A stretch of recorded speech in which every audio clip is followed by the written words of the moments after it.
Yeah, so welcome to my bench. I bought this Telechron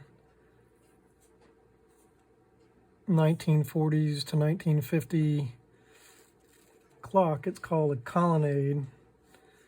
This is a pretty old clock. I love these old clocks. I bought this one off of eBay in this condition. This is exactly how it came out of the box. It's got an old cord that's pretty beat up. Tie wrap together because nobody ever likes this much cord. And when it goes into the clock, it's also pretty jaded there. It's been bent so many times. So this clock was built in probably the late 1940s. It's a model 7H157. It uses 2 watts of power. This is a pretty standard Telechron movement. The one cool things about this clock is that it's got a power off indicator. You can see it's got a red dot. I think they used to call these things red dots. But you would shake that to where it goes away when it's powered on. There's an electromagnet that will hold it out of the way there. And then if power is ever lost, the red dot comes in there, and you know that at least at some point, even though it was running, that the clock was powered off in a normal operation. Now I bought this off eBay for $9.50. I think I paid $10 to ship it, so it was $19 or $20. No idea what these things were used, but it's mahogany wood cabinet. It's held in by 2 screws, which I'm going to disconnect. This one's also cool because it's got an alarm clock on it, and it uses electromagnetism to run the clock mechanism. So you set the clock and the alarm with these 2 things here, and you can see the alarm there near the 9 and the clock there. This has also got a little bit dirty face. It's probably never been clean.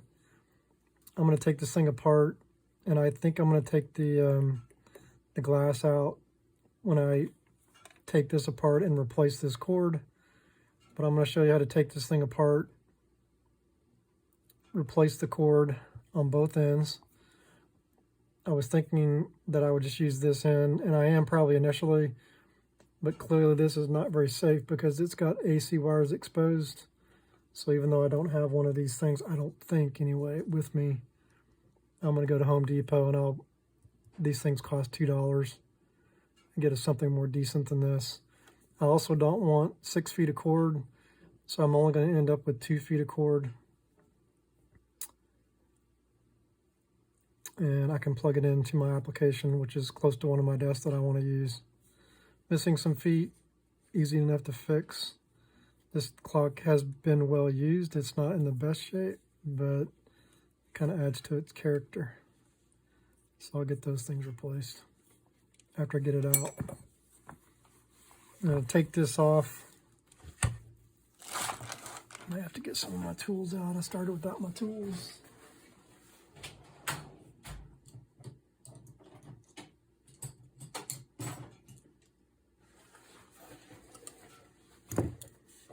I'm just going to take this off and look at the cord.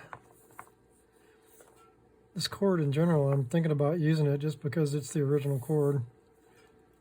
But clearly with this cord cracked like it is right here, you can't use this. So obviously unplug it before you do something like this. And I'm going to cut it. No, I may not actually cut that because I'm only going to use like 2 feet of cord. So I'll maybe 1.5 feet because where this is going, I don't want any extra cord on there. So now it's disconnected. It's obviously not connected to power.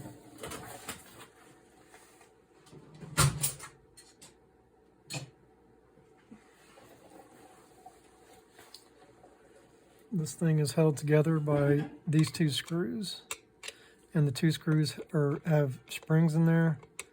So make sure you use the proper type of screwdriver, and that you expect these things to fly out, because they literally will fly out because they're these teeny tiny little screws with a lot of spring.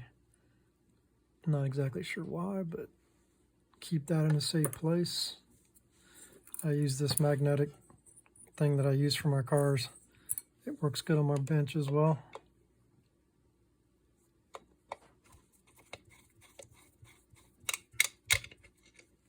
Take that guy off, put that screw out of the way.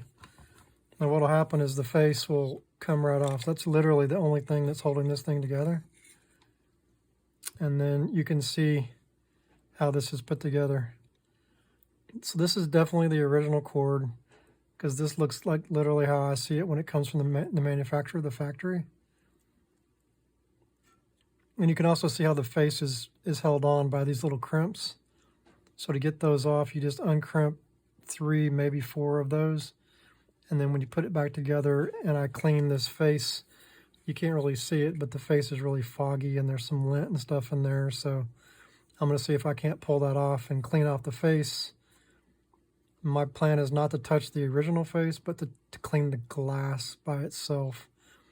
And maybe just some of that lint that's on some of that stuff. But I'm not going to spend a lot of time cleaning the inside because I really don't think that needs to be clean. And I don't want to bother, you know, the paint and stuff. So it's just the glass that's foggy. And this is, in fact, glass. It's not plastic. So this is old school. And this is old school electronics too. So most of these things have been on somebody's desk for a very long time. And they have a little bit of heat associated with them, so everything can be sort of crusty. But this is kind of cool because it's got a primary winding. So this is going to take 60 hertz AC in this winding that creates this magnetic field that drives this little bitty tiny motor that is a Telechron motor, and this motor runs just fine, just like it is. I think this is the original motor, the original winding, and the original cable for this guy. So what I'm going to do is I'm going to use my soldering iron and disconnect this cable. And obviously, remember, this is not plugged into AC, but yeah, you see these bare wires. It's amazing. This is the heat part of the process. It's amazing this thing hasn't grounded out and created an electrical spark, because you can see that is just exposed bare wire there. So my goal is to disconnect this from the winding, and I'll do that with heat. I'll go ahead and do that right now. I've got my soldering iron right here, and these things usually just pop off. Oh, you know what? This is, it's got a hook on it, so I'm just going to disconnect these.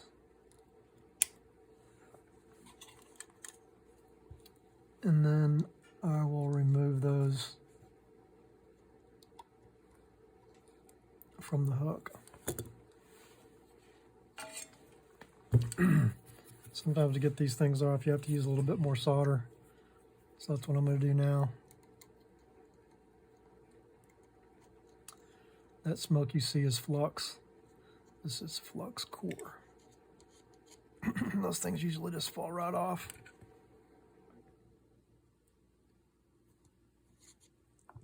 Got one of them off.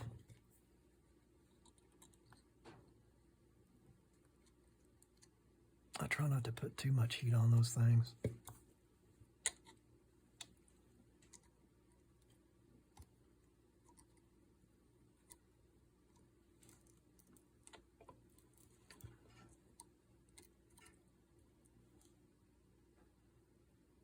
These things haven't been soldered in some time, years, probably since the 1950s. And so anything that you do to these windings, you just need to use some more solder anyway. We're going to leave those clean for now, because what I'll do is I'll cut this to the length that I want. This original wire seems okay. I'm just going to split this.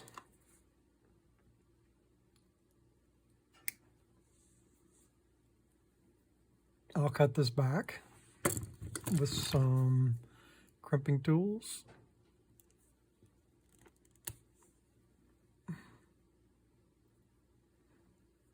The wire's pretty old. You can tell the copper's, even though it's been inside the sheath for quite some time, you can see it's corroded. But what I'll do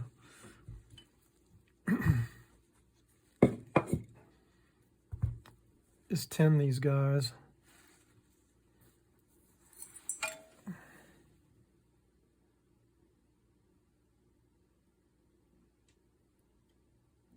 Usually, and not always. Sometimes I have to use new wire. But the tin and the flux work together and coat the wire pretty good. And then I'll do something that these guys didn't back in the 1950s, which is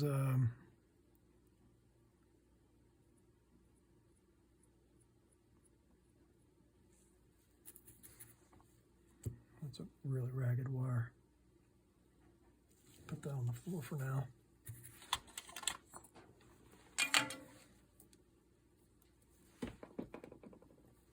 What I'll do is when I put this thing back together, I'll use just enough wire. I usually put them flat on the top or somehow, however it makes best sense to get that on there. And then I'll cut off the remaining wire instead of putting a hook through there, which makes it hard to get off. My desk is very dirty, but hopefully you get the message. So I'm going to use this little guy right here to take this and peel this back some. I may have to actually use pliers. Yeah, let me get some pliers.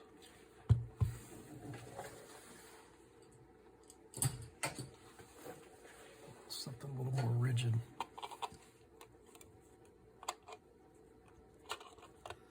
I'm not trying to go crazy bending them because it doesn't take much. I'm just trying to make them a little bit more round.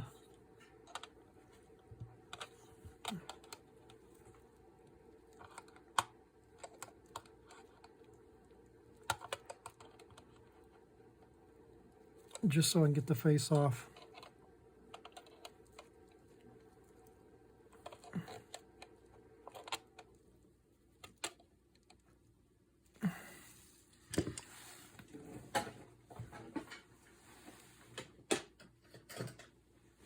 And just so I know that this is the right one, I'm going to put a little pencil mark right there and a pencil mark right there, just so I know that's the way this thing went on.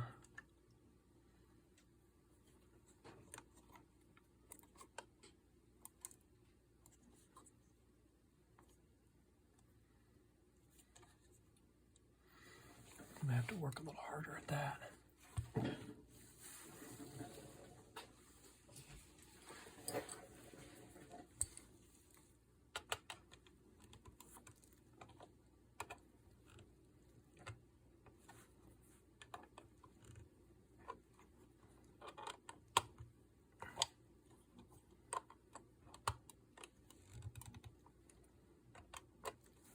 And these poles are the poles that those little tiny screws go into. So that's the only thing that's holding that in. Okay. There's the little face. And I figured it's just got that little bit of dust in there. And I don't want to spend too much time touching the face of this thing because I really don't want to mess with it. And I need to make sure that that all goes right back like it was, so that red dot goes in there. But here's the big deal, is that you can see this piece of glass. It's got this film on it, and it's just grease. And what I'm going to do is I have some glass cleaner over here, and I'm just going to take the fog out of that glass.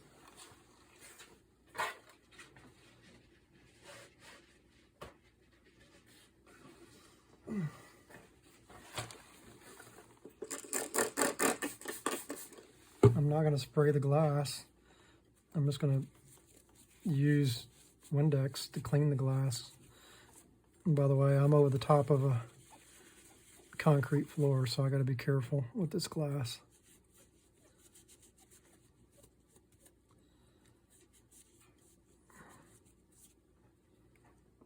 you can really see the grease. I find that a lot of times these clocks they must have been either in the kitchen or in a restaurant because they have so much grease on them. Or maybe that's just the normal stuff that we breathe in the air or whatever. But they seem to need a lot of cleaning to get all that grease off. I mean, this thing already, you can see in my hands, it already looks very clear, even though I'm not done cleaning it. And that clock face looks 1,000% different now that it's not foggy like this. Doesn't look like an old clock anymore.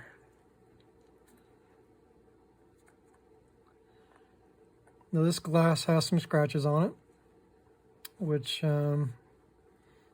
all do, at least the ones that I have. It's probably been packed in boxes or whatnot. And my goal is to not make it perfect, it's just to make it look a little bit nicer.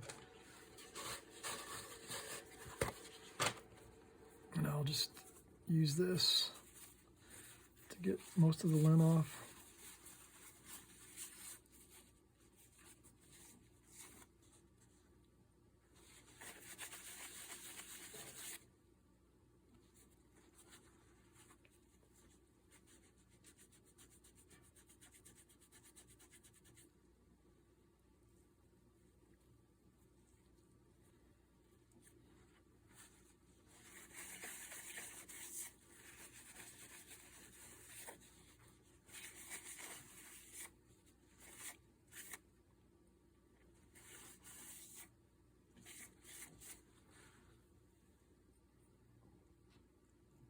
It is definitely not perfect, but it looks so much better. So I'll put this guy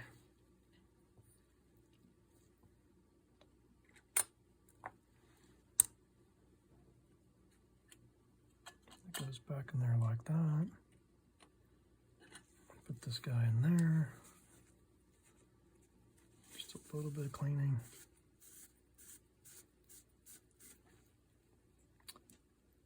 And then my goal is to put this back the way it came. Find my mark.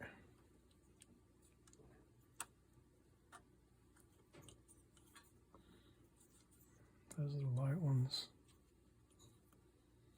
That's my mark there. What I want to do, take this back off.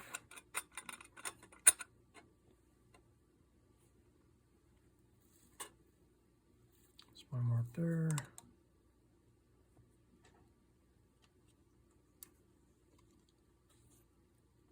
And my mark there. That's the way I want the glass to be.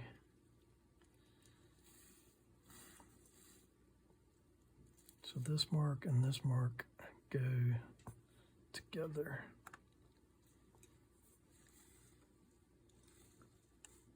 That's the mark,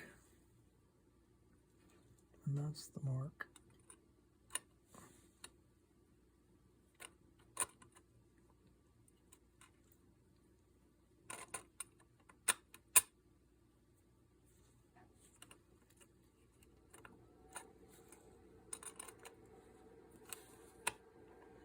Okay. We've got a good face cover.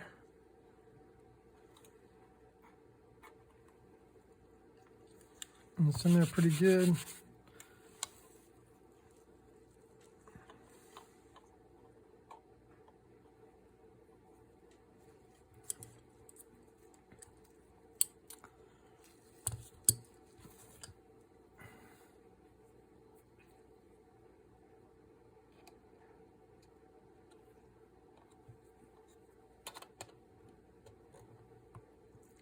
Again, I'm not going to go crazy trying to put that back on.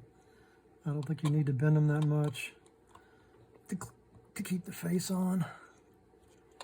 It literally is just bent so that it sort of keep it on the edges.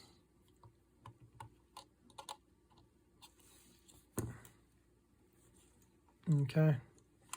Now you can see the clock face. Looks much better.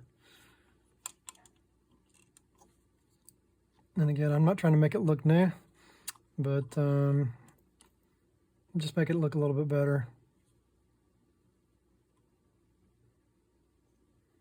That's even a little bit of, looks like a little bit more grease on the outside. But it looks just 10 times better than it did, in my opinion. Try to take the glare out. Kind of cool. I love the clock face. It's pretty.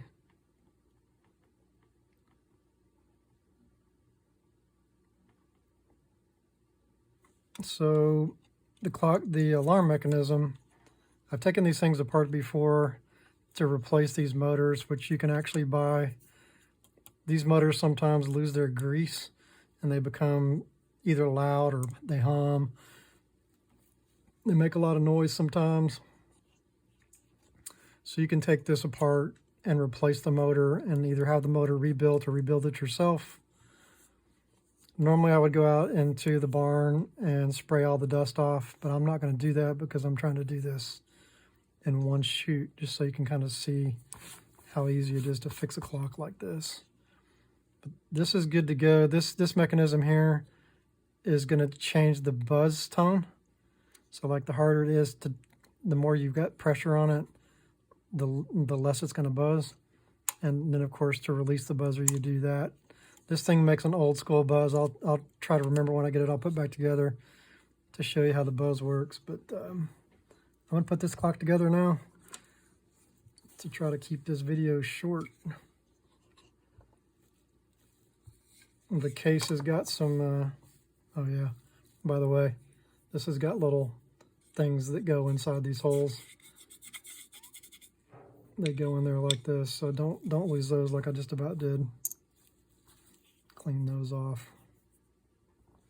And you can see the dust that gets created in here. Crazy.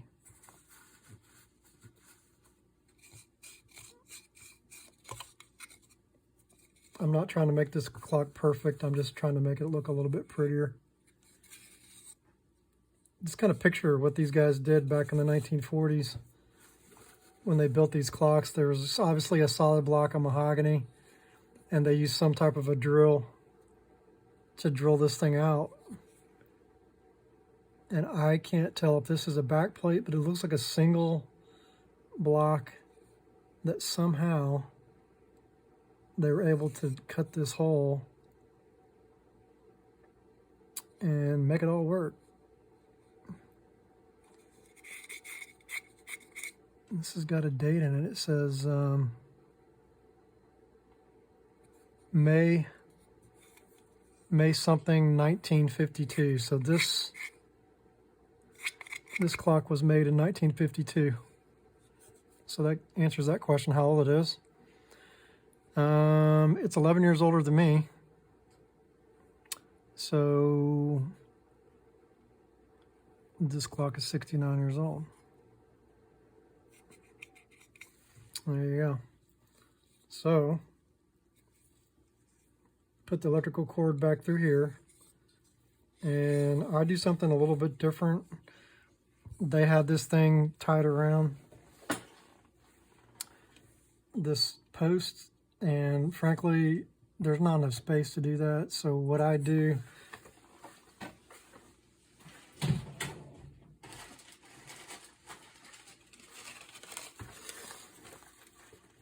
I use these small cable ties to tie around there, and it does the same thing basically. But before I do that, I need to put this back on here. So I'm going to use my soldering iron again. I'm going to tin these ports. You know what? They barely hold any.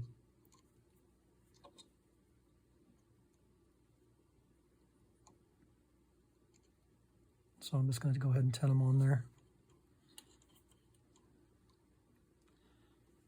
Now this uses AC power, so it's going to plug into a wall, and it uses the winding to step the power back down and create the pulses that run the clock. This is a 60 hertz clock, so it uses the American AC power system.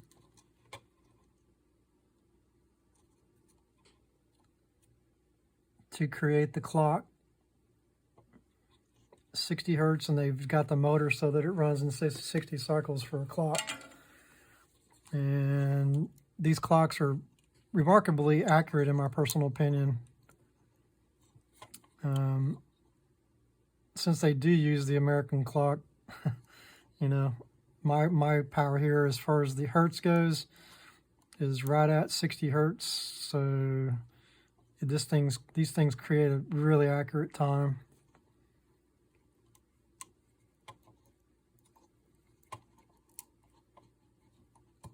So instead of winding that around and creating a binding point there, I'm just going to use this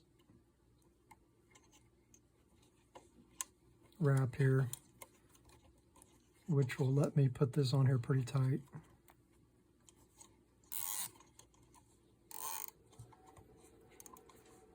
It takes up less space, and I don't think binds the wire very well. I mean, as much as the other one. So I don't think it has to be super tight. And then I just clip this off and spin it out of the way.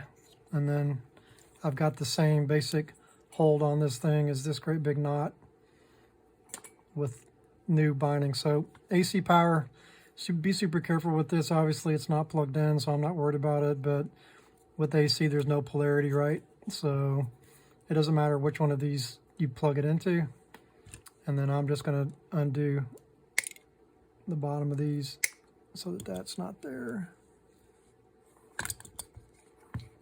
Now I have a nice clean AC connection. Remove as much dust as I can. Sometimes these things have gotten overheated and they get kind of crusty, but this one's in actually really good shape. I'm really surprised that this person was selling this clock for $9. All it needs is a little bit of TLC.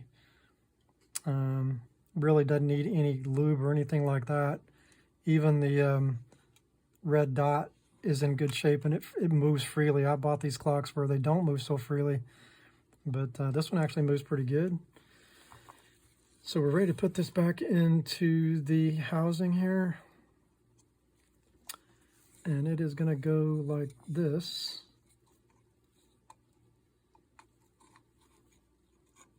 Obviously with 12 north. Sometimes you have to work those things in the back because all these doodads, they've got to stick out the back. And that's the way that the clock face should go. Looks so much better than when I got it. It's a pretty clock. So now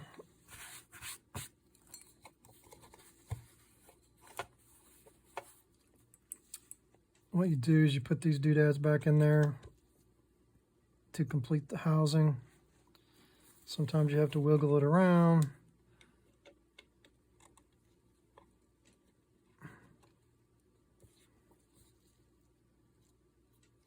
And then time to put the springs back in. And I usually do this one side at a time. It helps to use a magnetic tip screwdriver. And I don't tighten it really far down. I just get it down in there where it'll work. And then I put the other spring in. And then put the other screw in.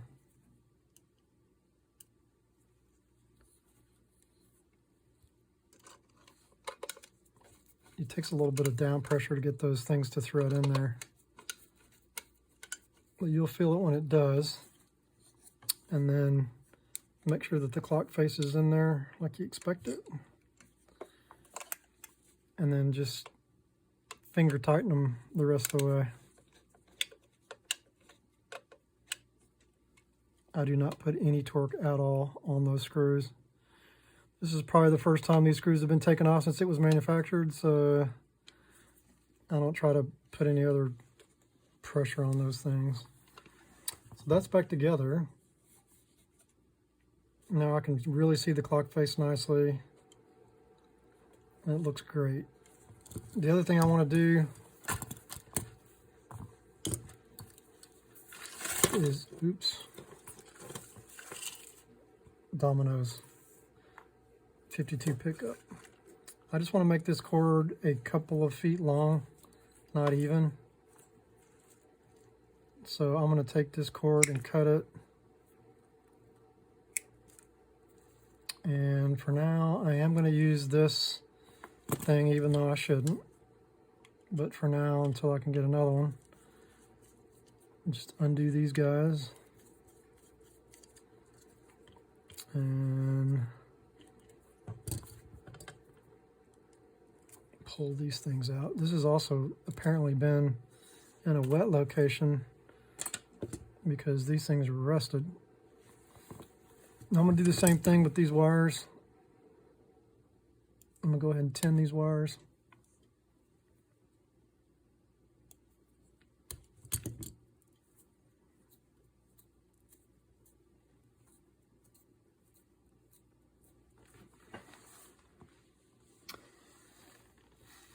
And I'll just get these things. Normally people just do this with one hand, but I never can do that. Use my soldering iron.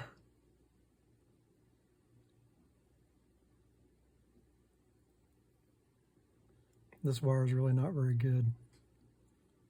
It's corroded. Not corroded, but what do you call it?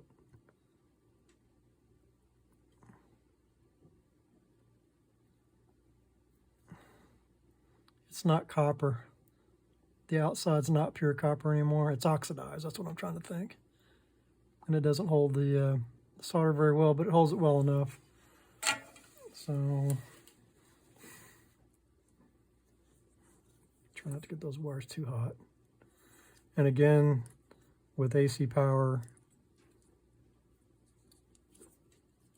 there is no polarity because it pulses back and forth.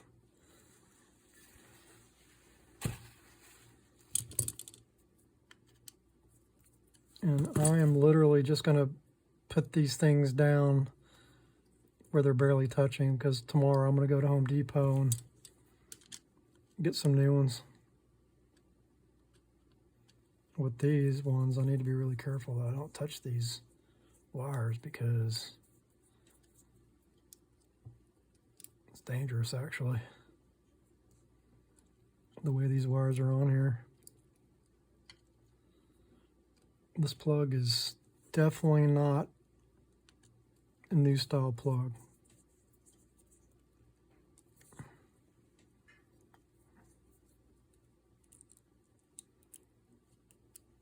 These things are dangerous.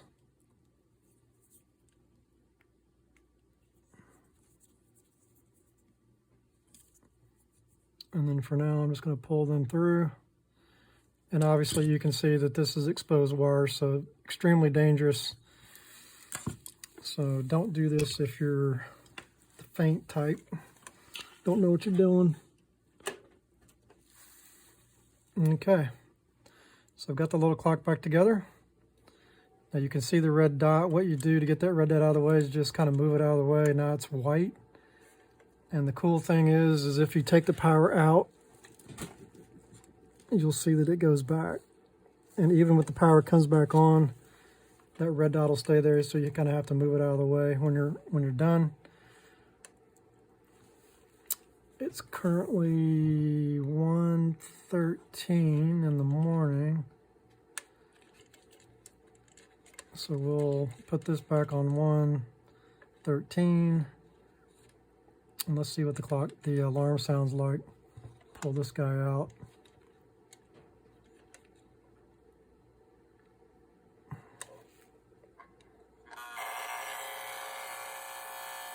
I'd like to wake up to that.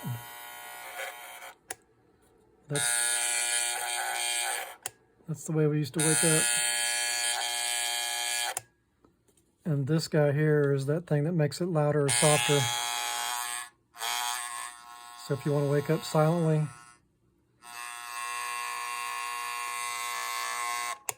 I don't know why I like that stupid alarm.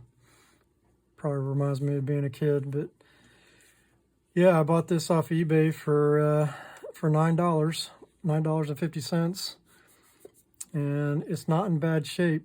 1952 clock by Telechron. General Electric bought Telechron at some point, and of course made everything out of plastic at some point, and the old Telechron name went by the wayside as they went to a consumer model of, you know, trying to get everybody a clock, I guess. I don't really know, but they stopped making things out of wood, making things look nice. But I like them, and they're easy, super easy to repair. They really are sharp looking clocks, really cool faces, and they've got all different types of clock faces from Telechron. And I don't know, they're just kind of fun to play with, and they keep like crazy accurate time, and that's one of the reasons I like them. So there you go. Telechron 1952 clock, ready to go back on my shelf.